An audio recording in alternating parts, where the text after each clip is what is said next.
दोस्तों नमस्कार, स्वागत है आपका 4 PM पर। मैं हूं आपके साथ अदिति। सीआईडी जांच में विस्फोटक खुलासा हुआ है। वोट चोरी पर राजीव कुमार की लंका लग गई है। या ज्ञानेश कुमार हो, नरेंद्र मोदी हो या गृह मंत्री अमित शाह हो, सबके सब फंस गए हैं। सीआईडी की रिपोर्ट के खुलासे सामने आने के बाद वाकई सरकार के और चुनाव आयोग के लिए मुसीबत जो है वो सामने खड़ी है। कर्नाटक के आलंद में वोट चोरी मामले में एक बहुत बड़ा खुलासा हुआ है। एक बहुत बड़ी खबर हाथ लगी है जिसे विस्फोटक खुलासा कहा जा सकता है। दरअसल ये खबर पहले भी मैंने शायद 1-2 दिन पहले भी देखा था, लेकिन इसकी इतनी चर्चा नहीं हो रही थी। लेकिन अब लगा कि इस पर चर्चा होनी चाहिए, क्योंकि अब राजीव कुमार फंस गए। क्योंकि सीआईडी के खुलासे में जो खबर सामने आई है, जो निकल के आई है, ये खबर ज्ञानेश कुमार के पास या राजीव कुमार के पास नहीं थी, ऐसा नहीं हो सकता। दरअसल दोस्तों, वोटर लिस्ट से नाम हटवाने के लिए करीब 100 सिम कार्ड्स के इस्तेमाल किए गए। जी हां, नाम हटवाने के लिए 100 फर्जी डॉक्यूमेंट वाले सिम कार्ड्स इस्तेमाल किए जा चुके हैं। कर्नाटक सीआईडी की जांच में यह बात सामने आई है। अब ना तो राजीव कुमार के लिए बच पाना मतलब संभव है, और ना ही ज्ञानेश कुमार के लिए, ना ही बीजेपी के लिए। दरअसल 2023 के चुनावों से पहले आलंद विधानसभा क्षेत्र में मतदाता सूची से यानी वोटर लिस्ट से नाम हटवाने के लिए जो अनियमित आवेदन, इरेगुलर एप्लीकेशंस किए गए थे, उनमें से करीब 100 सिम कार्ड का इस्तेमाल किया गया था। यानी राहुल गांधी ने प्रेस कॉन्फ्रेंस में जो कुछ भी कहा था वो सच साबित हो गया है। द इंडियन एक्सप्रेस और जनसत्ता की रिपोर्ट में यह खबर छपी है। खबर आपके स्क्रीन पर है कि कर्नाटक के आलंद में वोट चोरी, वोटर लिस्ट से नाम हटवाने के लिए करीब 100 सिम कार्डों का किया गया इस्तेमाल। चुनाव आयोग के मतदाता ऐप, गौर कीजिएगा इस पैराग्राफ पर, इस रिपोर्ट के इस पर्टिकुलरली इस सेगमेंट पर, कि चुनाव आयोग के मतदाता ऐप्स जैसे एनवीएसपी, वोटर हेल्पलाइन ऐप और गरुड़ा में ओटीपी के जरिए लॉगिन किया गया और कर्नाटक के आलंद इलाके, आलंद विधानसभा क्षेत्र के 254 मतदान केंद्र से मतदाताओं के नाम हटाने के आवेदन के लिए अलग अलग सिम कार्ड्स के इस्तेमाल किए गए। अलग अलग सिम कार्ड का इस्तेमाल यहां पर किया गया।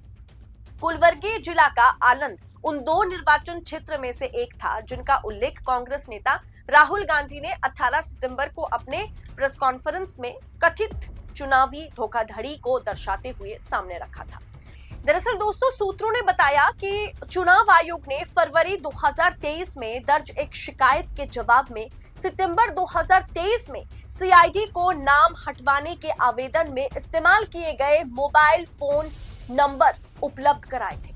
यानी सीआईडी को खुद चुनाव आयोग ने 2023 के मामले में कई फोन नंबर्स उपलब्ध कराए थे जिनके जरिए वोट हटवाया गया था। अब बाद में सीआईडी जांच में इन नंबरों को जब खंगाला गया, इन नंबरों के बैकग्राउंड चेक किए गए, तब सीआईडी को पता चलता है कि ये सब के सब फर्जी डॉक्यूमेंट पर लिए गए सिम कार्ड हैं। यानी किसने इसका इस्तेमाल किया नाम हटवाने के लिए, ये किसी को पता नहीं। क्या चुनाव आयोग कभी बैकग्राउंड चेक नहीं करता? जिन नंबर्स के जरिए वोटर्स के नाम हटाए जा रहे हैं, वोट डिलीट किए जा रहे हैं, लॉगिन होता है सुबह 4 बजे, 4:30 बजे और फिर लॉग आउट हो जाता है 2 मिनट 5 मिनट के भीतर। क्या इन गतिविधियों पर अगर राहुल गांधी नजर रख सकते हैं, सरकार, वहां की सरकार, अभी जब जांच पड़ताल शुरू हुई तो कांग्रेस सरकार ने, एसआईटी ने, सीआईडी ने इस पर जांच पड़ताल करना शुरू किया, लेकिन क्या इसकी जानकारी चुनाव आयोग को नहीं थी? जबकि चुनाव आयोग ने खुद वो 100 नंबर, मतलब पूरी की पूरी एक लिस्ट दी जिन नंबरों के जरिए नाम हटाए गए, वोट हटाए गए, इसके सारे के सारे डॉक्यूमेंट खुद चुनाव आयोग ने सीआईडी को दिया। अब सीआईडी ने जब जांच पड़ताल की है तब उनको पता लगता है इसमें से ये 100 नंबर जिनका इस्तेमाल हुआ है, वोटर हटाने के जरिए लॉगिन करके इस्तेमाल किया गया है, वोट हटाए गए हैं, वो 100 फर्जी नामों पर लिए गए सिम कार्ड हैं, जिस पर अब कांग्रेस और राहुल गांधी ने वाकई चिंता जाहिर की है। अब दोस्तों, देश में इतने बड़े पैमाने पर मतदाता सूची से नाम हटवाने का प्रयास करने के मामले में पूर्ण आपराधिक जांच का ये पहला मामला है, क्योंकि आजाद इतिहास में ये फर्स्ट टाइम हो रहा है जब किसी सरकारी संस्था, वो भी चुनाव आयोग पर इस तरीके का आरोप लग रहा है। चुनाव आयोग नहीं होता कि कीचड़ में या रेत में धंसते चले जा रहे हैं। अब कोई भी चाहे चीफ इलेक्शन कमिश्नर क्यों ना हो, उनको निकाल पाना मुश्किल है। 2023 के दौरान तो राजीव कुमार सीईसी थे, चीफ इलेक्शन कमिश्नर थे, रिटायर हो गए। उनको लगा कि चलो रिटायर हो गए, अब कोई मेरे पे उंगली नहीं उठाएगा। लेकिन आप जो कार्यकलाप करके गए हैं, जो काम आप करके गए हैं, उसका खामियाजा तो आपको भुगतने होंगे, और उसका साथ देने वाले ज्ञानेश कुमार भी भुगतेंगे, मोदी भी भुगतेंगे और शाह भी भुगतेंगे। क्योंकि दोस्तों, सोचने वाली बात यह है कि आज सीआईडी नहीं दोस्तों, बल्कि कर्नाटक में राहुल के नेतृत्व में एक एसआईटी को भी गठित किया गया है। सिद्धरामैया की सरकार ने एसआईटी को भी काम पर लगाया है, और उस एसआईटी को लीड करने वाले जो ऑफिसर हैं उसके बारे में आप जानते हैं। आपको इस पर एक वीडियो बना करके मैंने दिखाया था कि अभी प्रज्वल रेवन्ना को जिन्होंने 1 साल के पहले सजा दिलवाई और जेल में डाला, वही आला अधिकारी, वही ऑफिसर जो है एसआईटी को लीड कर रहे हैं। अब ऐसे में दोस्तों, ये जो प्याज की तरह परते जो है ना, वो खुलते चले जा रहे हैं। और किस तरीके की घोटालेबाजी हुई है, किस तरीके की धांधली हुई है, किस तरीके से जनता के साथ धोखा किया गया है वोटर लिस्ट में, वोटर्स के साथ, ये सब कुछ अब सामने आता चला जा रहा है। जो काम सरकार को करनी चाहिए थी, जो काम नरेंद्र मोदी और शाह को करनी चाहिए थी, वो काम लीडर ऑफ ऑपोजिशन को मजबूरन करना पड़ रहा है।